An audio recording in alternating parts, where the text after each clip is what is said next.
I'm here with Toni Lindgren. She is a Minneapolis-based guitarist, acoustic and electric, although now we should probably say Los Angeles-based. We can get into that. She's toured internationally with artists like Lizzie, and most notably, she's played lead guitar for the band Reina del Cid. And her influences range from Tony Rice to Jeff Beck to Roy Buchanan. Toni, thanks for joining me here. Yeah, thanks for having me. Yeah. So, you're in Los Angeles now, is that correct? Yeah, And you've been I've been there for a few probably months now, right? yeah, I think it's been 4 or 5 months. It was kind of just before this whole thing hit, so still pretty new, and still really feels like I'm getting to know the city because nothing's really open. So I was just going to ask, so like, can you go grocery shopping normally? Is yeah, everything in lockdown? What does it look like at the moment? yeah, you can go grocery shopping. They just kind of shut everything back down, so I haven't really done any of this, but I know that they like opened up like gyms and salons like briefly again. And I think they just closed them back down. Um, Hmm. but I know like all the music venues are definitely shut down, and I'm kind of assuming they'll be shut down for probably the next year. I'm guessing, unless like they can do something, at a smaller capacity maybe. But I feel like we'll probably be one of the last states to make that happen. Hmm. But And that's do you okay. have any sense from your friends and family in Minnesota in the Midwest? Like, is LA in a better position right now as far as the pandemic, or is it just different?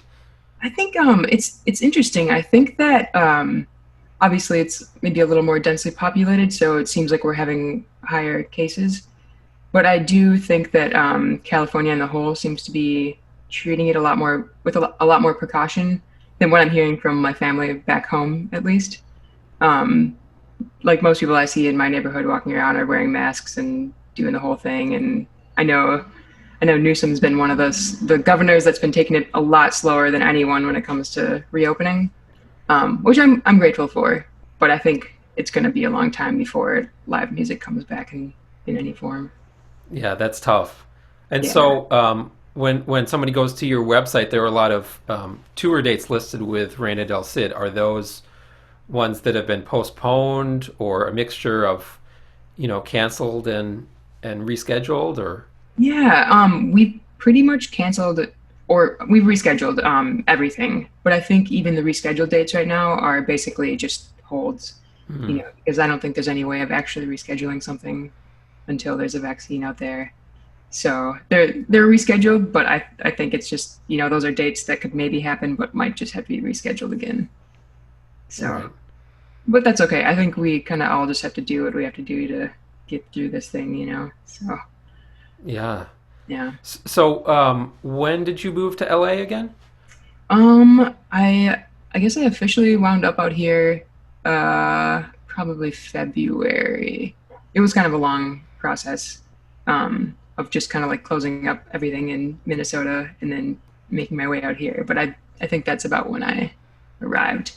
Hmm. And then upon arriving, had to go on tour right away. So it feels like I didn't really move in until probably the last half of March. So that feels more official to me as to like the real move-in date.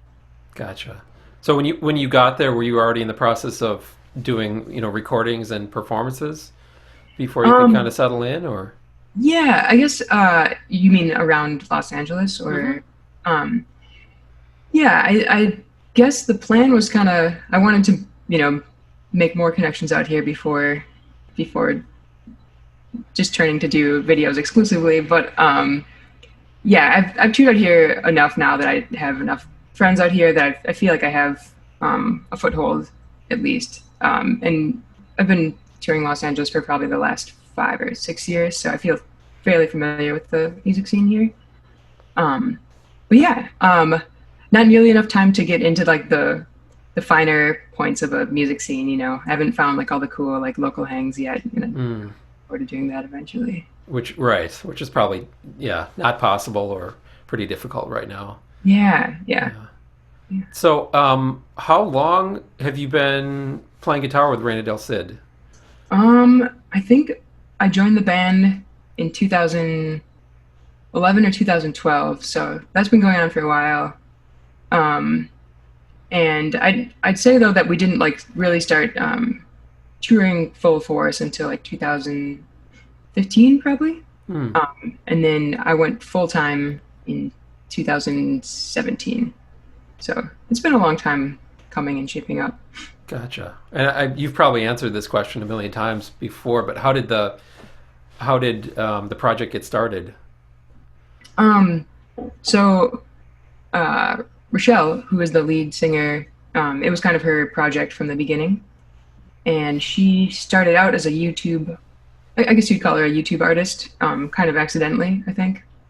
And then that started to take off for her. So she was a student at the U of M, and then all of the original bandmates were all U of M students. So my friend Chris is the one that introduced me and kind of recruited me because they needed a guitar player. Um, so yeah, I'd say it was kind of a combination of the University of Minnesota and YouTube working together on that one. Gotcha. And Mhm. how do you split up the composing or songwriting, dude? I mean, do you write lyrics as well, or Um, do you mostly do backup guitar and lead? yeah, I'd say I'm more of the music curator, or the musical director side of things. Uh, I'm not much of a lyricist, but I think it works out well because I think in bands it tends to work more smoothly if there's a little bit of like a how would you call it, like a hierarchy, Mm-hmm. in a sense, where like Rochelle brings the songs and she's kind of the final say. It's her band, that's like how everything's decided. But I think when it comes to like the musical curation side of it, I kind of take control there. So in a way, everyone kind of has their duties, and I think it operates really smoothly that way, and it's allowed it to continue and have a long lifespan. It's cool. Yeah, I got just a small window into that when I got to do the Paul Simon video with you guys for the Yeah, Sunday morning series, yeah, with Nate and and Andrew, and yeah, hmm that was great. Yeah. super fun. And it seems like that. I was going to kind of ask how that ties into the videos that we're making now. It seems like the Sunday morning series has been Yeah, going for like pretty successfully for a long while, and you've been yeah, kind of evolving it over time. yeah. I think we're kind of looking at like ways to change it even more coming up soon because you got to keep it fresh for yourself. I think more than anyone, so you can keep doing it. Um, but I think we started doing that in 2016, um, and we just hit the 200,000 subscriber mark like last week. So Awesome. it was a good time for like reflecting and figuring out like what are we doing. Like do we want to keep doing it in this format? So we're kind of thinking about how to update it and go forward. But yeah, it's really interesting running a series, as I'm sure because you can't do the same thing every week. So how do you keep it fresh? And it really forces you to have deadlines, which I think in the music world is like it's so important because if you let yourself relax and not have a deadline, you can push out creative projects for years. Hmm. So by having Sunday be the day every week where you have to have a new song, it's like you really got to hustle and you have to get things done, and you can't really allow yourself to relax and get complacent. So I think that's probably been my favorite thing about Sunday mornings. It's just like a nice like check in every week where it's like, oh, have I been sitting on the couch too much not playing guitar? Like I can't be doing that because you got to get another video out this week. And I know you've been doing that with your series. Have you found that it's kind of that thing for you where you have to force yourself to think more creatively when you're putting content out all Oh the time? yeah. I mean, on a couple of fronts. One, just you're absolutely right about it being so much easier if you have kind of a self-imposed deadline. Yeah. At least for me, that's how my brain works. If I Yeah, if I totally. didn't have a consistent structure, I wouldn't get anything done. I would just watch Netflix 25 hours a day. Yeah. And but the other thing about keeping it fresh is interesting too, because I feel like and that's why I'm maybe trying to branch out and collaborate a little bit more with my YouTube channel, because it feels like just me, being a solo guitar player, watching my ideas over and over again, I kind of get bored, right? Yeah. So I think that's where the collaboration aspect is super healthy. Yeah, I Um, agree. So I'm getting a package there. oh, um and yeah, go go ahead. ahead. Sorry. Um I agree with you. Like that's been a huge part of it is in order to keep yourself fresh, collaboration has to become part of it because it's not fun to, I mean, it is fun to look inward to try to create new material, but it's way more exciting and there are a lot more opportunities if you're able to look outward and kind of rely on others to sort of steer you in new directions. And I was going to ask, did the Sunday morning series, did you deliberately start that out as a more informal process or something more interactive with your fans? Because it seems to have kind of both of those aspects where it's like, fans have this little window into your rehearsal space and your camaraderie as a band, and Yeah, also that it's a bit more direct and totally. informal. Yeah, I think that's actually a key part of it. I don't know that we ever intended it to be, like every Sunday we put out like a fully polished like new album. I just don't think that you're really capable of doing that. So Sunday mornings are more like the purpose of them is to kind of just be, like you said, like a window into what we're working on and like what's exciting us at the moment. It's like basically like what's on your playlist. What are you practicing? What are the guitar players you're listening to now? Like it's more of a look into that than it is like, when we put out an album, that's like a fully fleshed out idea that like a concept that we've been working on for, however many months or years or whatever. And Sunday mornings are kind of the flip side of that, where it's more of a casual, like, hey, here we are hanging out with our friends on a couch. Like, this is what we're jamming on lately. And I think they complement each other well. And I think that is the purpose. I think it's more of like a hang, than it is like a show or like a formal performance, which I think is kind of what has drawn people to it, is having that look into your everyday life and what it'd be like to just hang out and jam with you. I was just going to say that it seems like that's kind of part of the appeal of Reina del Cid's music too, is that it seems like there's an aspect where your persona on stage is just you amplified. Yeah. There's no obvious shtick or kind of gimmick to it. It's just like, the songs are rock solid, the players are rock solid. That's what it is. Yeah, I think Cool. I think that's been a part of our image for a long time. It's just more of the like authentic. Partly because I'm not like capable of having a stage persona. I just am not a good actor, and I don't think I can do that. But I think that is part of the appeal, is that people feel like they know you, and like when they see you on stage, it's like hanging out with their friend. So who I was just going to ask, who are some of the guitar players either on your playlist right now or way back when? Who are some of the players that kind of first inspired you Yeah, on the that's instrument? interesting. It's so funny because I think everyone kind of has the list of like guitar players you like to say, or like maybe who you're listening to currently. But then there's also the list of like players that, like, if I'm being honest with myself, probably were like my true real influences. Hmm. And that would probably be like my first song I ever learned, was Santa Monica by Everclear. So I think definitely 90s like pop punk rock was like a bigger part of my playing than maybe I usually admit to myself. So I'd say, like Green Day and Blink-182 were probably a bigger part of like the early riffing.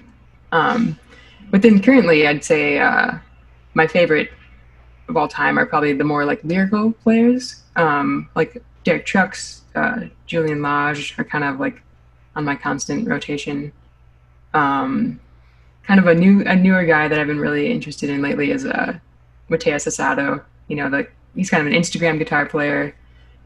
That's kind of funny. That's more of a genre now, but Totally, yeah. yeah. But he has like really smooth lyrical lines. I think one of my favorite things that like Derek Trucks and Mateus Asado have in common is that they'll like play a line, but then they'll like extend it further than you think that it should go or it's going to go. They just have like, it just flows so smoothly, like one line into the next. So I'm kind of constantly fascinated with that aspect of their playing. And then I guess like Julian Lage has just been kind of inspiring me lately in the way that he will make these huge jumps, down the neck and just make it seem like the most natural thing possible. It doesn't seem like he's stretching. It just seems like, oh yeah, why wouldn't you, all of a sudden fly up to the 14th fret? And he does it so smoothly, you don't even notice, Yeah, oh my gosh. Yeah. Yeah, I saw him live at the Turf Club with his trio. Oh, it blew my mind. And the sounds he got out of that Telecaster too, which is not, an instrument that I've ever associated with like jazz and more of that kind of genre, but he really makes it sound incredible. It was pristine. That's awesome. Yeah, I'm really bummed that I missed that one. That Yeah, it was sounded pretty crazy. amazing. Tickets were like $20 too. I was shocked. It was awesome. He seems to kind of have that supernatural, like just like you said, totally free, unburdened improvisatory thing. Like him, like for me, him and Chris Thiele seem like they're kind of on the same wavelength of it. Just the music comes out and they're kind of often surprised Yeah, themselves at what just happened, which is amazing. totally. Yeah. Yeah. Do you have any guitar players like that are out there now that you've been listening to lately? At the moment, I'm kind of going inward and doing, just studying a lot of the flamenco greats, Paco de Lucia Yeah. and all that stuff. And then, yeah, for improvising, there's a fellow named Sylvain Luc Okay. from France who it's really tough to categorize, but jazz improviser, Yeah. fingerstyle, just yeah, amazing on the instrument. If I could sound like one person in 50 years time, it would be him.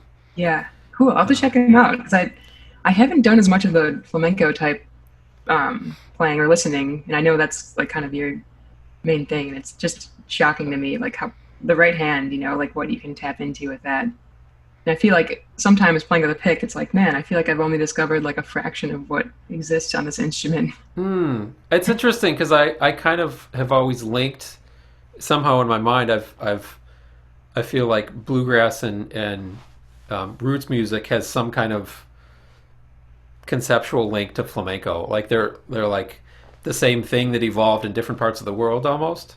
Yeah. Just in terms of like playing with a capo and all this open string, like very guitar heavy vocabulary, Yeah. and then it being about accompanying songs and people singing about how rough their life is at the moment, basically. So Yeah. I've always That kind is of really interesting. and Yeah. how.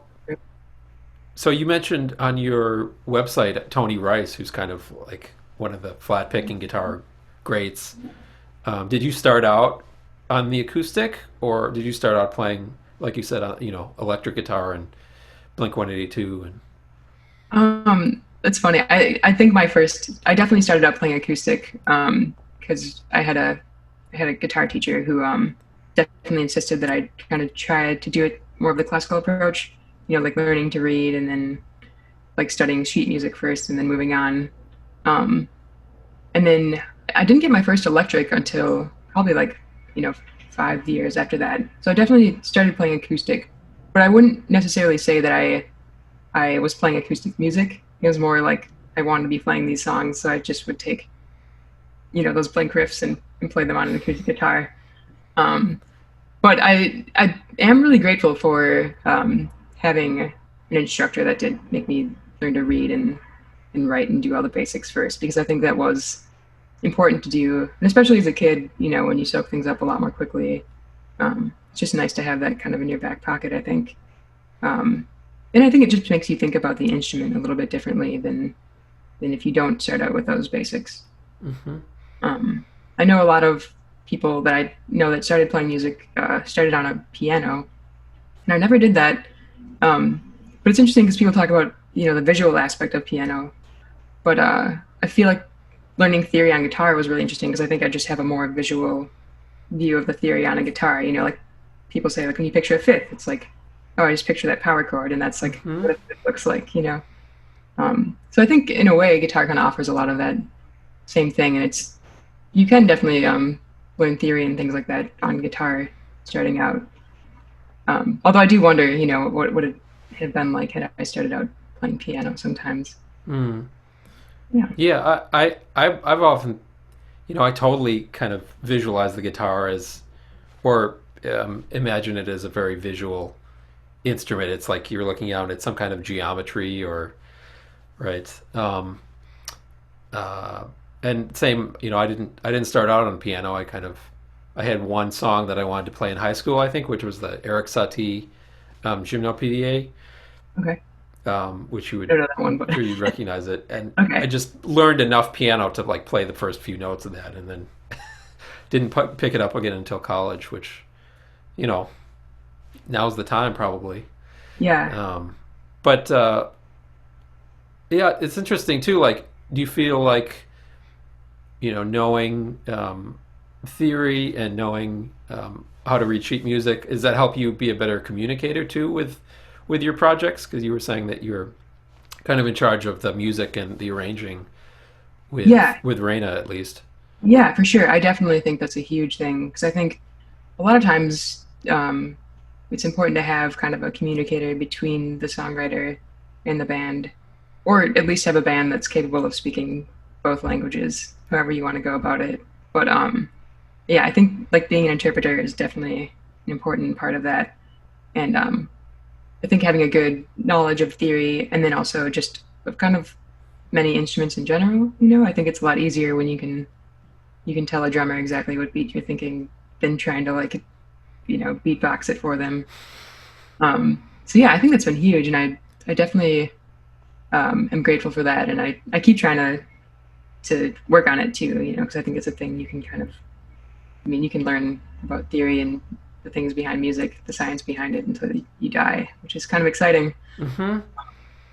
Right, But yeah, there's I that think it, whole kind of there's almost that mythology or that romanticization of like not knowing anything theoretical on the instrument, which I I think the more you learn about it, obviously the more you appreciate it. At least that's my take on it. But there is that kind of idea of, oh no, I just want to keep music a purely emotional experience that I enjoy. But yeah, but I definitely feel like it helps you appreciate the the message in whatever music that you're studying or practicing too.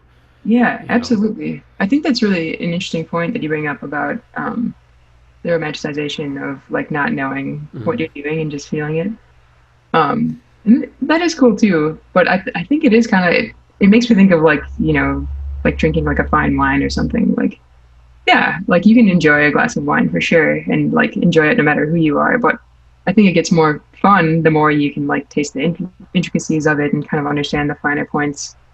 And that's kind of the thing that gets me excited for like you can look into that like endlessly. You can if you know the theory behind it, you can study that until your brains fall out. And I don't know. I definitely fall more on that side of wanting to learn that, but I guess it all kind of depends on your personal preference and what you're looking to get out of things too. So you had a solo guitar piece that you posted a few weeks or a month back called "Loose Grapes," Mhm. and you not only was it like a really kind of fun and engaging, solo guitar instrumental, but you were also playing it on a very unique looking instrument. Maybe you could talk a little bit about that. Yeah. So there's this luthier that lives in Italy, and he came to one of our shows in New York, probably in like 2016. And he said he's, watched our videos and stuff, and he just started bringing his guitars over to the States to try to, get them put in a couple of shops over here. And he was wondering if we'd want to try them and just kind of see what we think. Um, so I tried one out and really loved it. And he, offered to make me a custom one. And I was actually looking for a smaller body guitar at the time because I have my big Martin Dreadnought. But there's kind of a tendency whenever you pick up a Dreadnought to just want to play bluegrass because that sound. So he offered to build me one, and I was really excited. And but probably a year later, he came and met up with us in Slovenia. We were playing a show there, and he drove up from Italy and just dropped off this brand new, gorgeous guitar that was perfectly made to my specs, and even put my signature in the fretboard, which is like super bougie. And I'd like never thought I'd be one of those people, but now that it's there, I'm like, oh yeah, I like that. Uh, so yeah, he built it custom for me, and then I took it out on the rest of the tour. I actually flew over there, and I didn't even have a guitar, so I was kind of banking on it being a winner. But it's a nice, like, smaller bodied, I guess more of an orchestral guitar. It's not a total small body, but it's a nice balance with my dreadnought. A little more, less of that big boom, and more of the kind of balanced, chimey sound that I've really been enjoying, and especially on a piece like that, I think it really fits well. And did you play that guitar exclusively on that tour? You said because you showed up without an instrument. Yeah. So because it was just an acoustic tour, kind of the beauty of that is that we get to just fly over and you bring your like preamp and your cables, and then you're pretty much set for an entire tour. And especially heading over to Europe, with like all the power supplies and everything being different, the logistics of that can kind of be a nightmare. So it was nice to just fly over, have a guitar waiting, have my little like tiny backpack of pedals, and then that was it. That got me through the entire run. So, and it was also a really nice way to break in that guitar too. Kind of had to like just figure it out on the fly and make it work. But he installed a Anthem pickup for me in it too, so it was like ready to go right away. So this is an LR Baggs Anthem. This is the one with there's a microphone and a piezo. Yeah. I've been liking it so far. One of the things that kind of annoys me is that you can't really A and B acoustic guitar pickups that well. Like once it's in there, it's really in there, and like rarely do you have the opportunity to have the same guitar with like multiple pickups installed on it. You can just like play back and forth next to each other. So it's kind of rough, as I'm sure because I'm sure you've experimented with miking and pickups and everything. And I've been trying to put a different pickup every time I get a guitar, but you only get a new guitar every so often. So I have the Anthem in that, and I have a Dazzo pickup, which is kind of a more boutique-y under bridge or undersaddle pickup, more in line with like a K&K. So those are the two that I have on my guitars right now.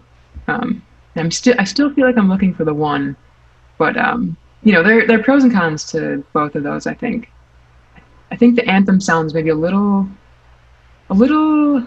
crisp to me, not like that warm woody sound necessarily that I'm looking for. And then maybe the undersaddles, it's kind of the exact opposite issue. So it does seem like it's kind of an ongoing struggle. It's like that graph in calculus in high school. Like as time approaches infinity, like you get closer and closer to the perfect amplified sound, but you never quite get there. Right. Yeah, I do have high hope because like technology is evolving so rapidly, and it feels like every year there's a pickup that's just like eclipsing whatever you've heard in the past, or some kind of amp modeler that's just blowing your mind at how authentic it sounds.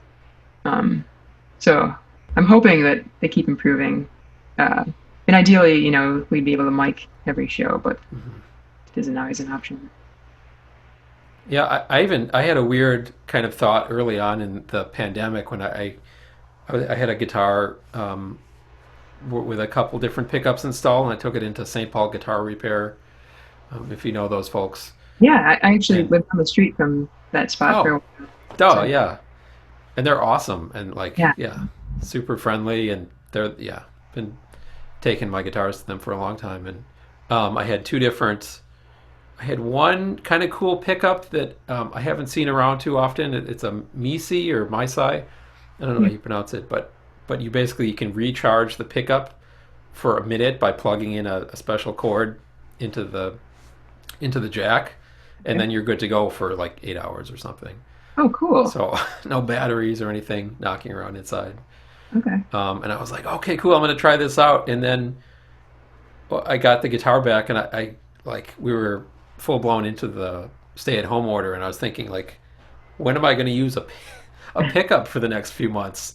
Because I'm probably not going to be performing at a live venue. And I was just like, oh, just like when am I going to use my amp for the next foreseeable future? Yeah, I mean, I guess you can just set it up in your living room and try to rock out a little bit, but you're not going to hear it the next year probably.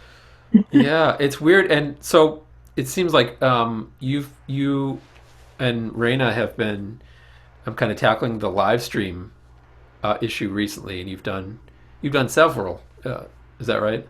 Yeah, we've done several. The first ones were kind of just like freebies we're doing, just like setting up an iPhone because when this whole thing broke out, I think there was kind of a mad dash to get a bunch of the live stream equipment. So like all the cam links just disappeared. Like a bunch of like other essential pieces, a couple adapters we needed were just like gone. Like you couldn't find them on the internet. You couldn't find them like at any local Best Buy. Like they just didn't exist. So the first ones were just us like streaming onto YouTube with like a phone, and I don't even know if we could use microphones because I don't think we had the right attachments. So those were our first attempts at the live streams, and they were just like free on the YouTube for everyone.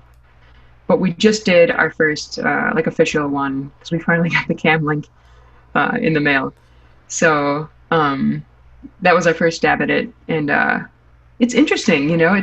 It's really weird to be set up in a room with all your audio equipment and you have all the cameras running and the mics going, and then like you finish a song and it's just like, oh right, it's just the two of us here. There's no reaction other than like a flurry of like words on your screen. You can lean over and see that, but it's definitely a different kind of performance than the live show that you're used to. Yeah, I was talking to somebody else about watching a Jason Isbell. I guess you call it a live stream, but really it was him doing a concert in an empty auditorium for a bunch of TV screens Hmm. of people, so at least he could see who was, some of the folks who were watching the concert. But it was like after every song, dead silence. Yeah, it's um, weird. You don't really realize how much you come to rely on that as kind of a transition point between songs. So you sort of have to just kind of find your own flow, which is it takes a little getting used to, I think. But I think that also being people that spend a lot of time posting videos on the internet, we're maybe a little more well adapted to doing that off the bat than I think a lot of other people are who are excellent live performers, but then all of a sudden it's kind of scary when you get thrown into a room and you have zero noise other than the sound of your own voice and your own instrument. mhm. No, yeah, and so do you when you do your live streams? Do you have to like delegate tasks? Like one person has to read the thread as it pops up, or just Ideally, kind that's of on the fly? yeah. It kind of ends up being Rochelle for the most part because she's sitting by the computer, so you kind of have it all running through one thing. So it'd be nice to have multiple rigs so we can split up the tasks, but it kind of all falls on the person that's manning the computer. Hmm. Um, and the other thing I think is kind of interesting is that it's sort of weird. You kind of have to have a lot of equipment and fast internet, as we've realized. You have to really make sure that all your ducks are in a row approaching these live streams. Because if you want to have, the high quality DSLR or whatever camera you have set up for your Hmm. image and all the nice audio, you really need high speed connection, and your internet has to just be rock star and probably connected with an Ethernet. And it was interesting finding all these things that kind of I think are really challenging for most people to do. You have to acquire a lot of equipment, and I think that's one of the things about the internet kind of turning to live streams. I feel like it's really limiting for a lot of performers who just like don't have access to all those tools. Um, so I was thinking about that and what could be done to make it so that more people could have access to being able to even do live streams, since it seems like that's sort of a thing that we have to rely on for a while. Yeah, like it seems like the argument that the internet is a it's a utility is relevant now more than ever in terms of that's our connection if we're not an essential worker. Yeah, You know. absolutely. It's huge, and it's been really interesting. I think being a musician who I think in the past I always thought of myself as a live performer, and I haven't really ever considered myself a YouTube musician. Um, just because we'll put out like a YouTube video every week, but 90% of my shows are just like live shows, and that's where most of my incomes come from. But even having this leg up on YouTube, having a following there, before this all hit, I think was a huge leg up as far as like compared to like a lot of the other musicians I know that are trying to do it now because you have to. It's kind of a survival thing. Hmm. Um, I I don't know. I'm not really sure what the solution is, but I think it's important to kind of look at ways that we can hopefully put these tools in the hands of other musicians too, and figure out how we're all going to make it through this until live shows come back full force. Right. It seems like there are some, there's a lot of great tools out there. Like you guys have used Patreon and other crowdfunding resources for your albums and for your content. Yeah, I wonder. It's kind of hard to know where we're at right now, basically. Yeah, I Um, think that is a good point, though, to bring up that there are a lot of different tools available now, and Patreon's been a huge one for us.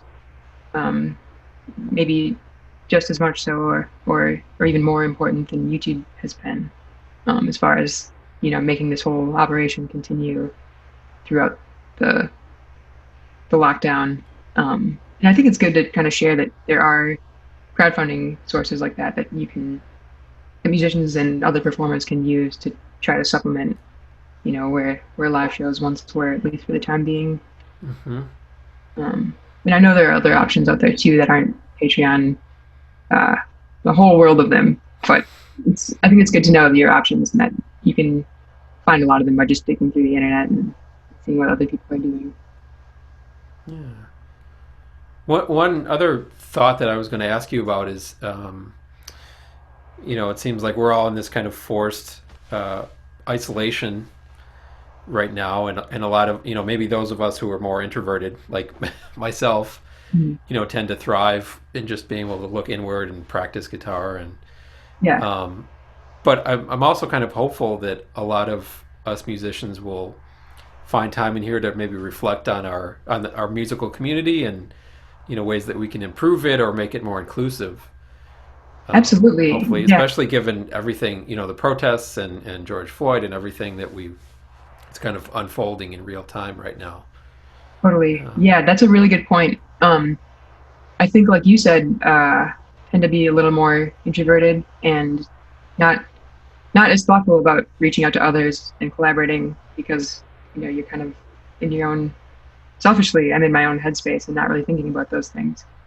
And I think, kind of in light of recent events, it's making me and hopefully all of us, think about ways that we can reach out more and use what we have to kind of bring others in and and create new connections and new collaborations. So I think that's going to be a huge part of the next year too, is thinking about what have I been doing and what can I change about what I'm doing going forward using the tools that I have.